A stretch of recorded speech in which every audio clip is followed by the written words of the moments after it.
Let things be exactly as they are. You can't change me, and you can't change God. Let things be exactly as they are. You and me will live in peace. But I don't know what anything is for unless I listen to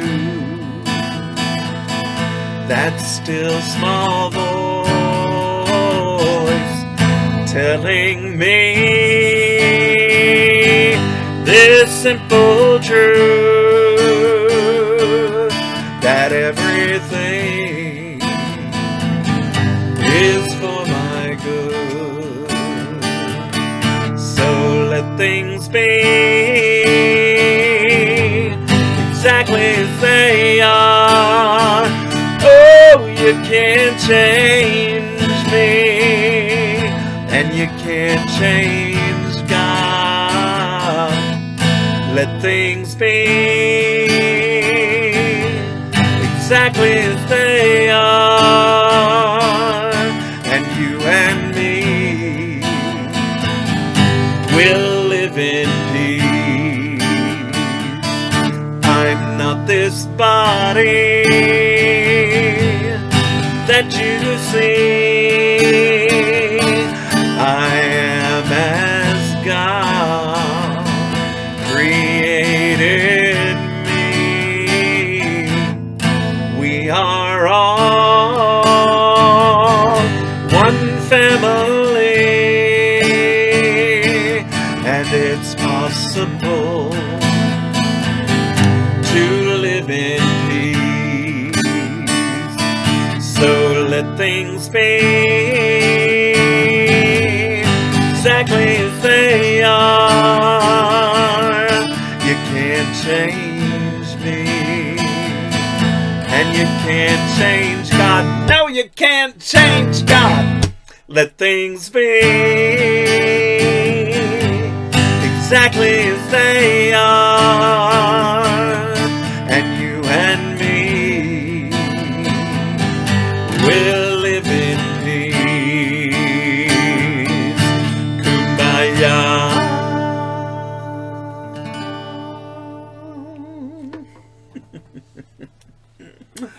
Hi, everybody.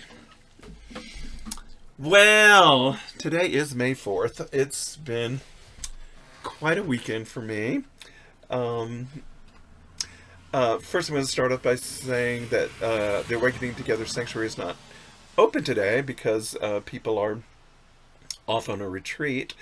However, I felt compelled to create a video today and send it out to you. And it's been a really wonderful day, and I'm glad I decided to share with you today.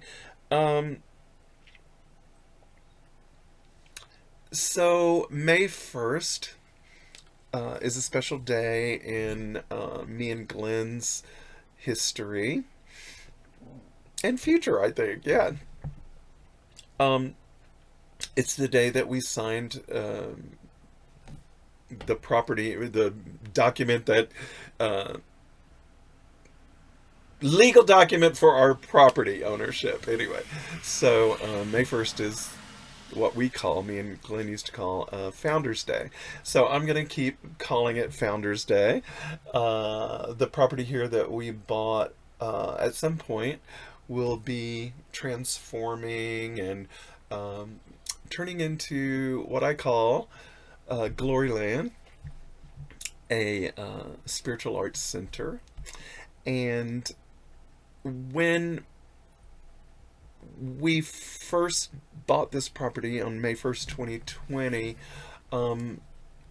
we walked all over the property and sanctified it and blessed it and did, ritual for its abundance and prosperity and safety. And health and joy for anyone who comes here. And, when Glenn passed in 2024, I had to decide whether I wanted to still be here or sell the property. And so I decided to remain. And I'm watching the unfoldment, step by step, of Gloryland. And so this weekend, actually on May 1st, which is very exciting for me, my contractors showed up here to the property to begin our next stage of building. So, yeah, it's unfolding step by step. However, this weekend, May 1st, May 2nd, May 3rd, those 3 days, although I was celebrating me and Glenn and celebrating Gloryland and celebrating, my life and being grateful, at the same time, I was feeling very lonely because I had so wished that, that Glenn would be here with me in the physical, in this process. He is definitely here in spirit, but sometimes, I get a little lonely. And so I've had the opportunity to look at that. One of our thoughts of awakening for this week said to consider very carefully what you want. And it said it 3 times, and it put me in a deep contemplation. And what really became evident to me is that what I truly want is what I have, or it wouldn't be here. So the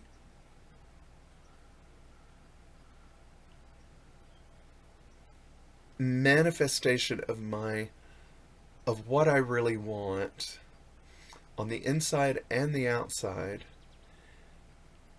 is what I have. And what I have is joy and peace, prosperity, a sense of community, belonging, a love that lifts me and propels me to be a part of this community where I live, and of course our beloved online community, to be someone that the light of God shines through. That's what I want. And I have that. That's inherent in who I am, and it's inherent in who you are. So I sat with those lonely feelings of, not having Glenn with me here in the physical, but I sat with those lonely feelings in it, and it made me look into gratitude and realize that what I have on the outside is the same as what I have on the inside. It's an expression on the outside of that which I pay attention to on the inside. So I give my attention to love, joy, peace, connection, friendship, dancing, music, gloriousness, Gloryland living,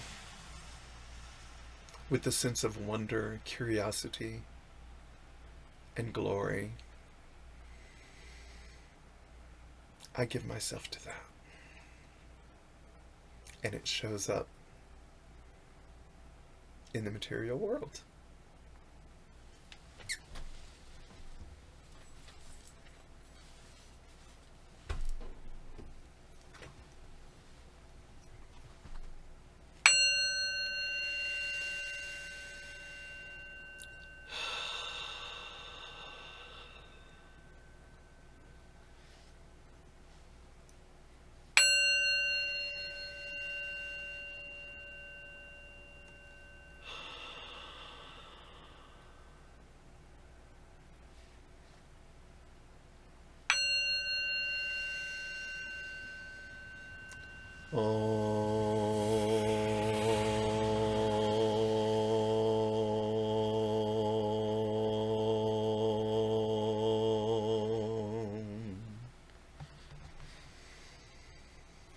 Right here, right now, in this time and place, you and I are co-creating this unconditional circle of love where everything that we like and everything that we do not like is welcome.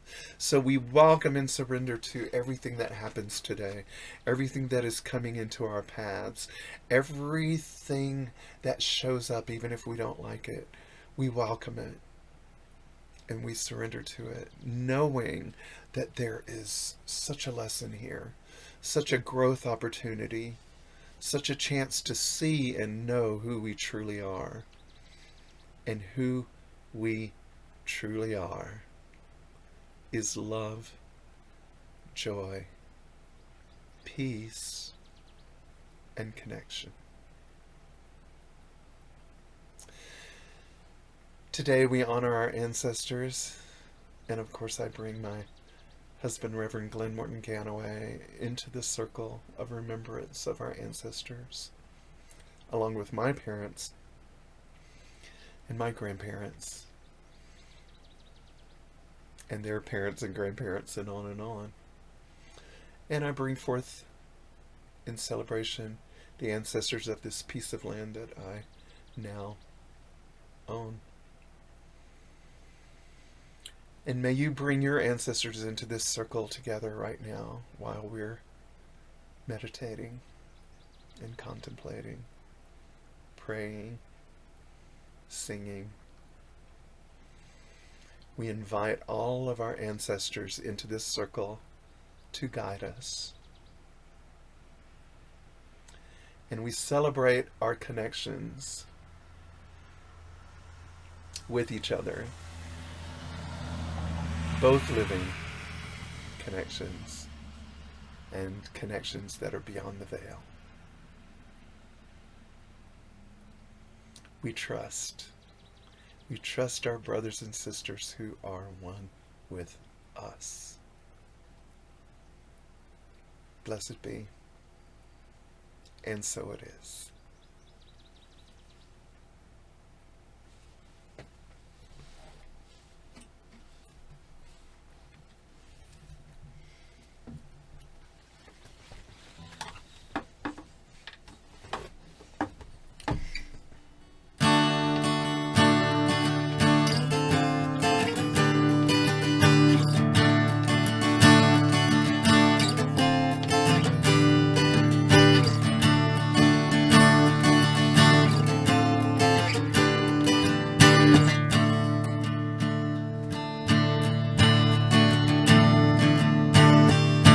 Trust my brothers that are one with me, because they're one with me eternally.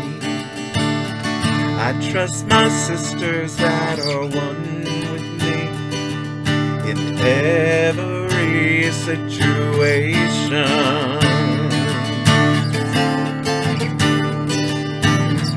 When I'm driving down the interstate, I don't wanna hate that guy that tailgates. So I pull over and I let him pass. I'm not in a rush anyway. I'll never know why he's so speedy. Maybe it's an emergency, but I know my thoughts of anger make me lose my peace, and so I'd rather say,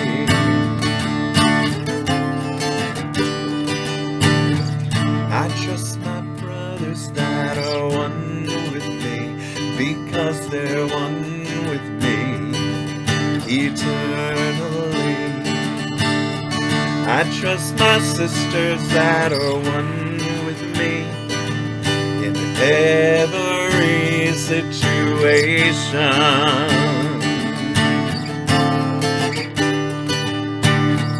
And now I'm standing at the hardware store. I am waiting for some keys to my front door. And I am overcome with grief from the passing of my beloved. I started crying when it's time to pay. The clerk said, "Are you okay?" It took my breath away. My life is not cooperating with me today. She said, "I feel the same way, and that's okay." And that just made my day.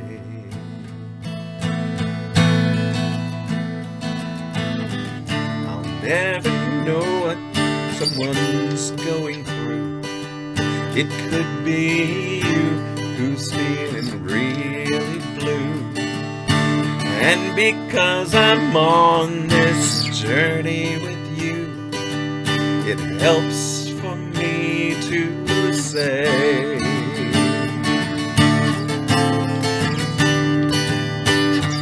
I trust my brothers that are one with me, because they're one with me eternally.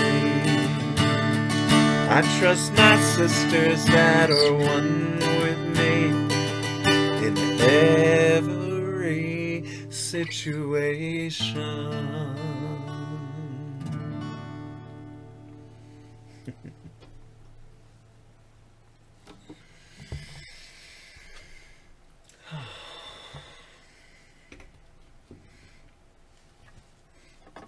Trust. Trust. The flow of life, the movement of life. Oh, goodness. Every morning here in Awakening Together Sanctuary, we do meditation together, and we do contemplations on a book that Regina Dawn Akers wrote called The Thoughts of Awakening. And it's one passage every day, 365 passages. Kind of like the workbook, Course in Miracles workbook lessons. And today's Thought of Awakening is number 123. And it says, trust all things. Trust all things. The universe is a movement, and regardless of its appearances, the movement is consistently the same. The universe is moving toward realization, toward awakening. You are helpful to the movement of the universe by bringing peace to the mind as it moves. How do you bring peace to the mind? By remembering that the universe is a movement, and it is constantly moving toward awakening.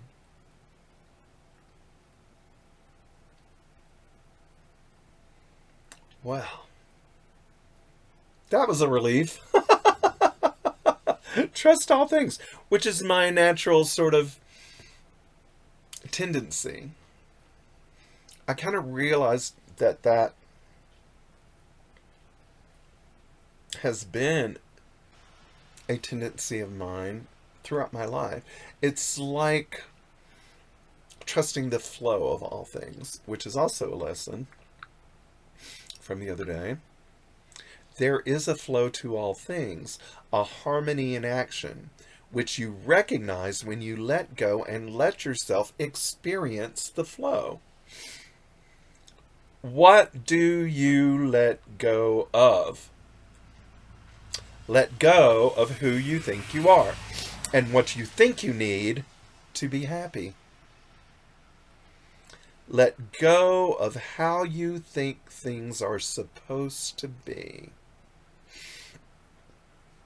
Let go of stories which cover up and hide the perfection of the flow. So, I was telling myself a story over the weekend of how alone I was. And that was inhibiting my sense of the flow. And then this morning, I woke up, and of course the thought of awakening was trust all things. And remember that the universe is a movement and it is consistently moving toward awakening. So I got this intuition to get up and get dressed. And since it's Sunday morning and the sanctuary was closed, I had this overwhelming intuition to go to a church down in Brattleboro, an Episcopal church, which I'd never been to an Episcopal church before. And I had no expectations. I did not know why I was going or anything, except that I felt this overwhelming intuition to go. So, wow, it was wonderful. What a beautiful community. And I met a group of trans folk on the spiritual path, and I was so happy. I was so happy to make new friends and to connect specifically with this group of trans folk who are on the spiritual path, and I was so grateful. And then after the church, we had this big outdoor gathering with food and community members there. One of our senators were there, and I just thought how wonderful to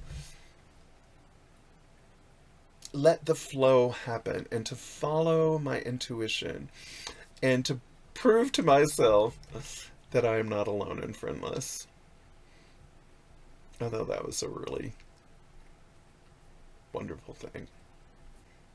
Today I want to share one of Glenn's booklets from 2016. Actually, and it's dated today, May 4th, 2016. And it's quite an intense lesson that gave me hope and joy in life. So I'm going to start sharing that with you. There's going to be some more music I'm going to sing during it, but I want to start sharing this with you because it's really cool and really helpful to me today.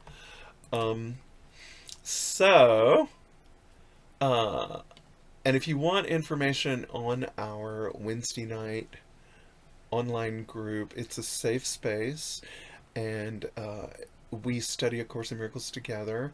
We've been doing it since 2008. Glenn founded it. And every week, and if you want some information on that, email me at yolanda@yolanda.net. And Glenn would make every week a booklet to go along with what we would be studying that week. So, in this instance, we're looking at A Course in Miracles, chapter 12 in the text, The Holy Spirit's Curriculum, section 3, The Investment in Reality. And it starts off like this. This is Jesus speaking to us. I once asked you to sell all you have and give to the poor and follow me. Matthew 19:21. This is what I meant. If you have no investment in anything in this world, you can teach the poor where their treasure is. The poor are merely those who have invested wrongly, and they are poor indeed because they are in need. It is given you to help them, since you are among them. Consider how perfectly your lesson would be learned if you were unwilling to share their poverty. For poverty is lack, and there is but one lack, since there is but one need. Now, I have been looking directly at my belief in lack. And it tells me here that that belief in lack is just a thought process, that I have invested in wrongly. And it makes me poor indeed. So what I discovered was that I had an insistence on this lack mentality. I mean, I've released a lot of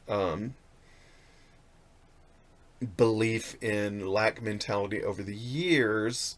However, as you go along, or in my journey, as I go along, more is uncovered, more is to be revealed. So in this weekend in particular, I had a chance to really look at where I was holding on to lack mentality. And, awareness is curative. So I am really grateful that it came into my awareness to look at this and to see this, and allowed myself enough quiet time to let this come up.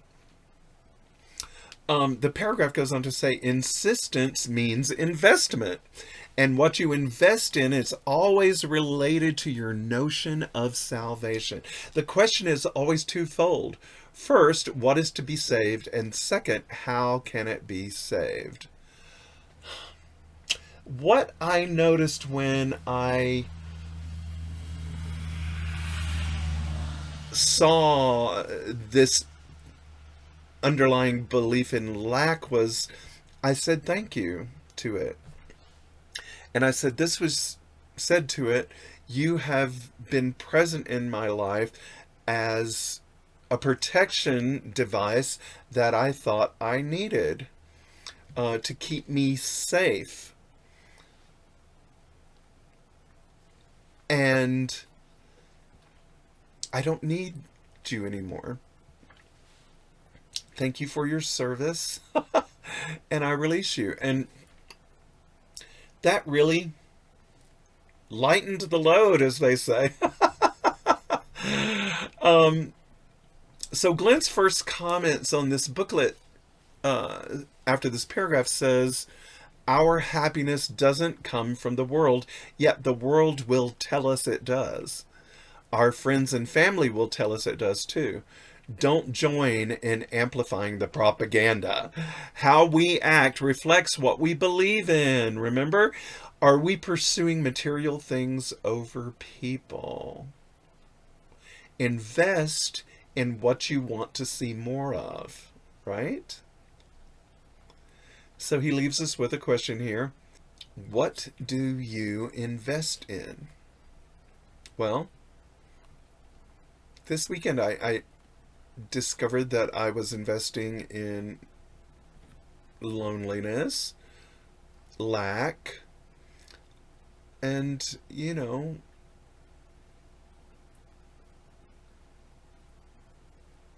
lack of self-esteem, lack of self-worth, lack of believing and knowing that the flow of life is flowing with me and that I am never alone and friendless. Yeah.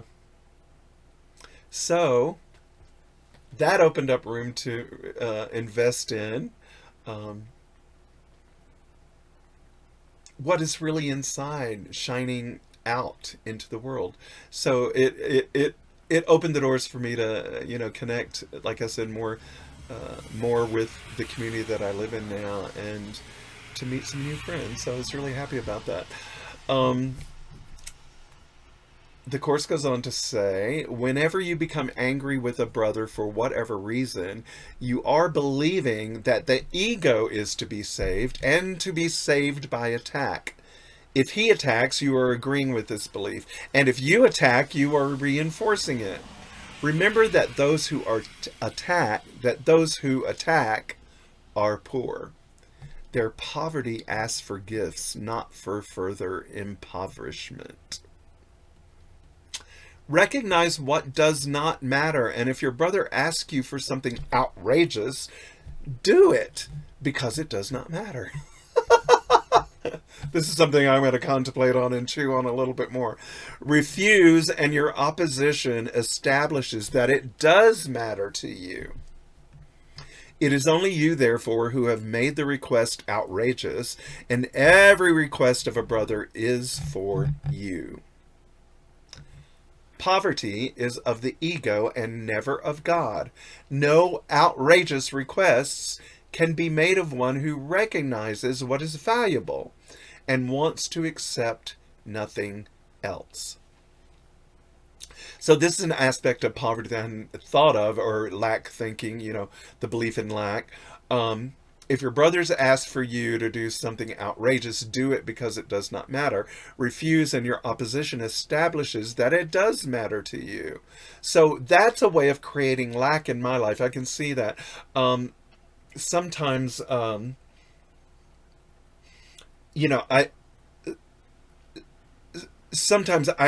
really do have opposition to some of the things that people ask of me. And so I'm going to chew on this a little more and see, see my lack of mentality in that feeling. I've begun to notice it. So it's something I'm going to, continue to look at. Glenn says, anger is a clue that we've invested in an illusion, wishing that what is not true is true. Let me read that again. Anger is a clue that we've invested in an illusion, wishing that what is not true is true. We cannot punish another person into realizing the truth, and vice versa. Forcing someone is proof that we think they're right. It makes us poor by placing agency in another person. Our connection is not breakable. They are asking for proof of the connection. And his question that he leaves us with in this paragraph is, what makes a friendship valuable?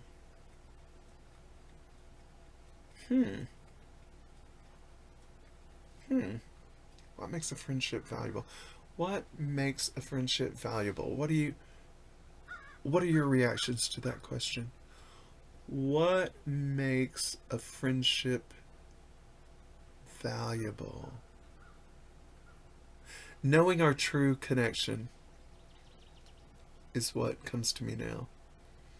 Knowing that we are both ideas in the mind of God. Which Glenn has a note right here in the booklet for me to sing my song, You Are an Idea.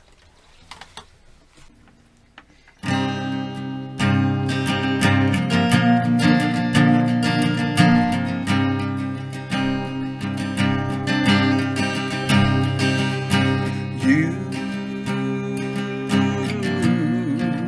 are an idea in divine mind. You are an idea in divine mind. We are not these bodies that you think we are. We are an idea in the mind of God. What does that mean? Whoa, what does that mean? What does that mean? Whoa, what does that mean?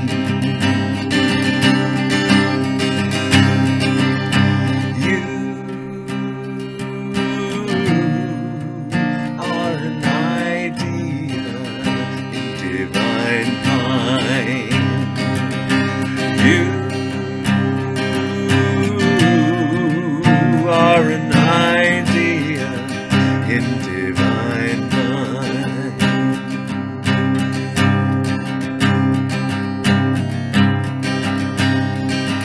We're not our thoughts and feelings or sensations that we crave.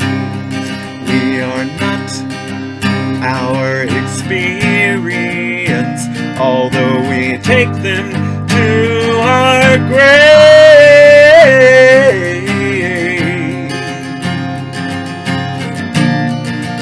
What does that mean?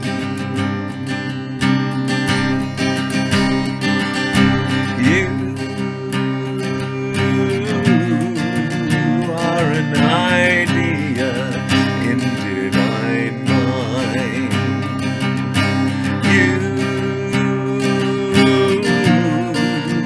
are an idea in divine mind. Every tree and bug and bee and plant is made of love. Every creature in the sea and birds that fly above are an idea in divine mind. You are an idea in divine mind. You are an idea in divine mind. We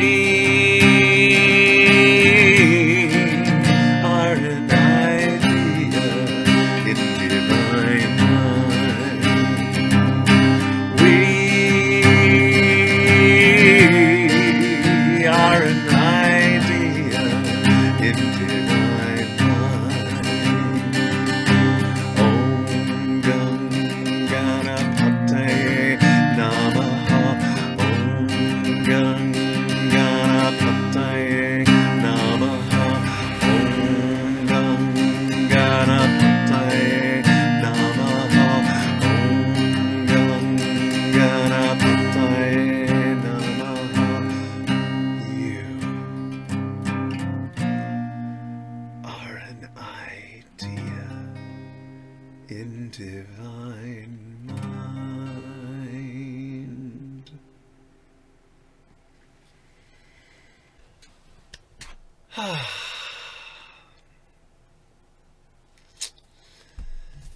So, back to Glenn's booklet, and the next paragraph in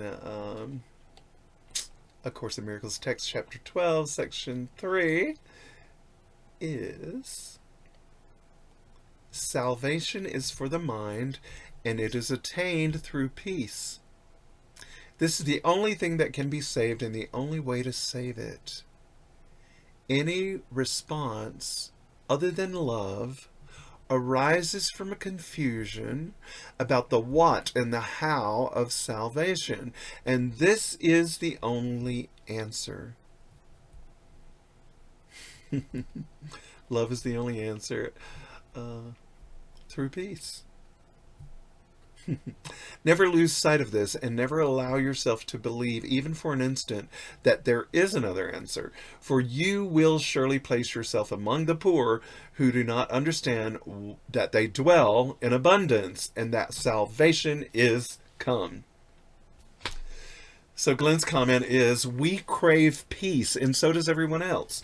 Peace is not out there, after all. The path to peace is through loving ourselves and others. It's the only way. It's why things don't matter over people. There is enough peace, and there are enough things to go around. Question: do we need things to be happy?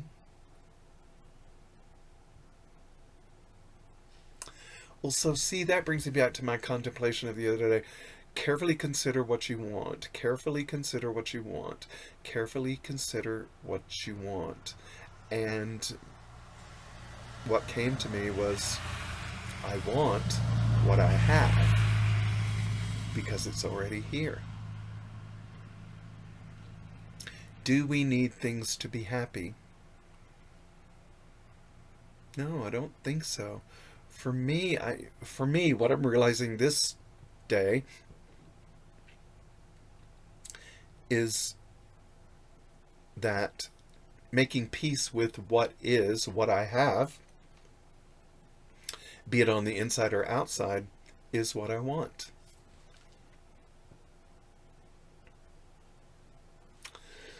The Course goes on to say, to identify with the ego is to attack yourself and make yourself poor. That is why everyone who identifies with the ego feels deprived. What he experiences then is depression or anger because what he did was to exchange self-love for self-hate, making him afraid of himself. Have you ever felt that way? I have. He does not realize this. Even if he is fully aware of anxiety, he does not perceive its source as his own ego identification.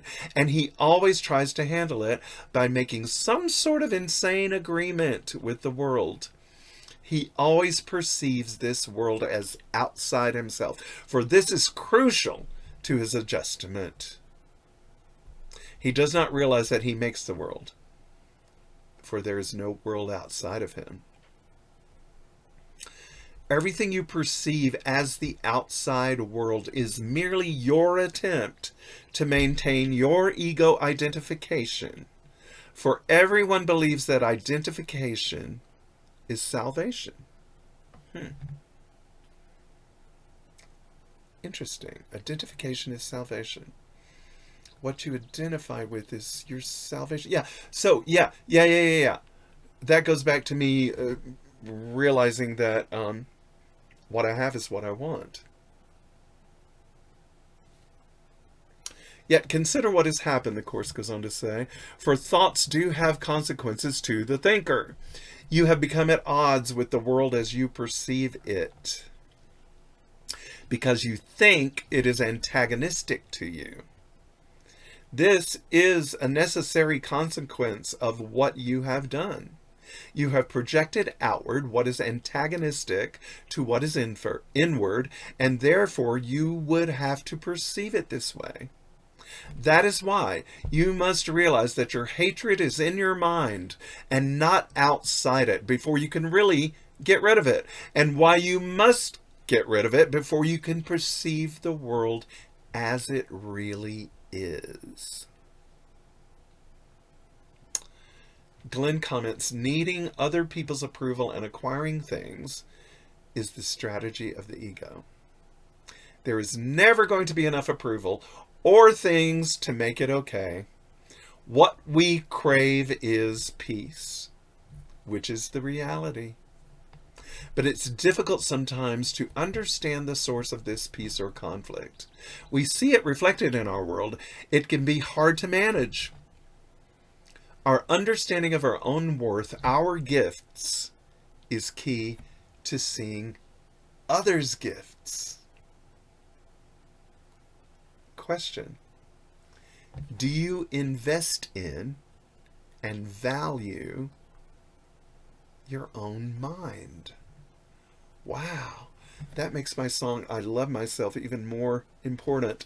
Do you invest in and value your own mind?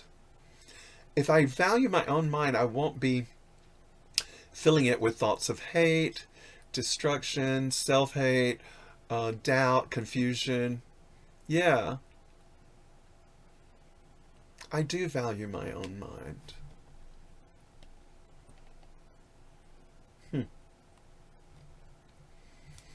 The Course goes on to say, and Jesus is speaking to us here, I said before that God so loved the world that he gave it to his only begotten Son, John 3:16. God does love the real world, and those who perceive its reality cannot see the world of death. For death is not of the real world, in which everything reflects the eternal. God gave you the real world in exchange for the one you made out of your split mind, and which is the symbol of death. For if you could really separate yourself from the mind of God, you would die. The world you perceive is a world of separation. The world you made, which is her language for what you perceive, the world you made is therefore totally chaotic, governed by arbitrary and senseless laws, and without meaning of any kind. For it is made out of what you do not want, projected from your mind because you are afraid of it. Yet this world is only in the mind of its maker, along with his real salvation, alongside of each other. Do not believe it is outside of yourself, for only by recognizing where it is will you gain control over it. For you do have control over your mind, since the mind is the mechanism of decision. If you will recognize that all the attack you perceive is in your own mind and nowhere else, you will at last have placed its source, and where it begins it must end. For in this same place also lies salvation. You must relinquish your investment in the world as you project it, allowing the Holy Spirit to extend the real world to you from the altar of God. And so I want to wrap this up today with Glenn's summary that he wrote of this chapter. And Glenn says, we are learning that we have everything we need. When we manipulate others, we teach that we are not enough. We beg others for approval, acceptance, etc. We could be learning that we have what we need to succeed, though it may need to be developed. We're ready for some deep schooling. Other people don't determine what we do or how we behave. We don't have anyone to impress. We are learning about how important and skilled we are. We are coming to grips with taking responsibility for our talents and developing them. It's our way to happiness. We are honing our skills, learning the habits of learning. We are walking more and more into reality, getting comfortable with our discomfort. We see our gifts emerging in ourselves and others. And just to leave you with a little song, how do we do all of that? By learning to love ourselves.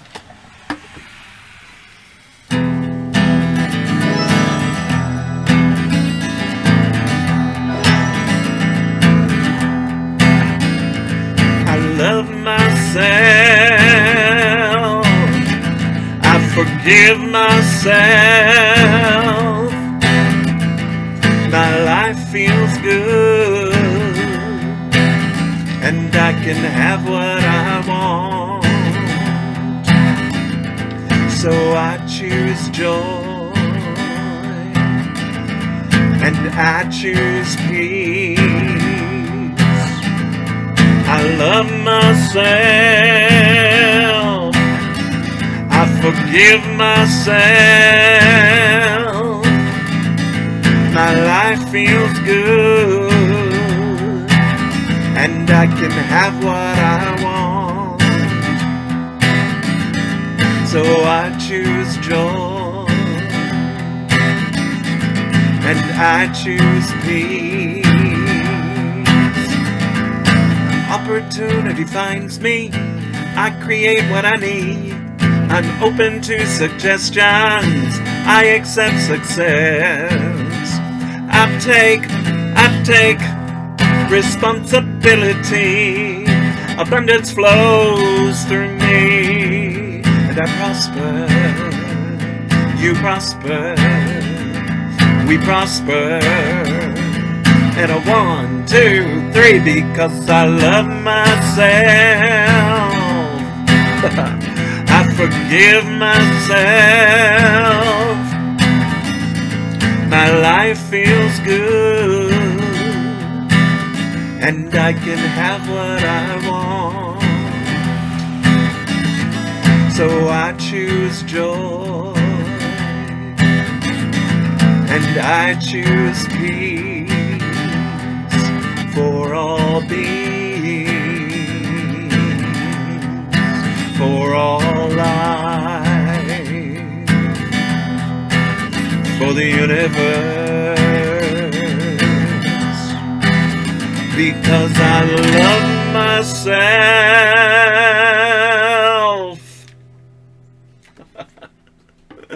All right, my friends, thanks for tuning in. And remember to listen to the voice that likes you, for she will tell you that we are one, and she will tell you how to act like it. Okay, I love you. See you next time. Bye.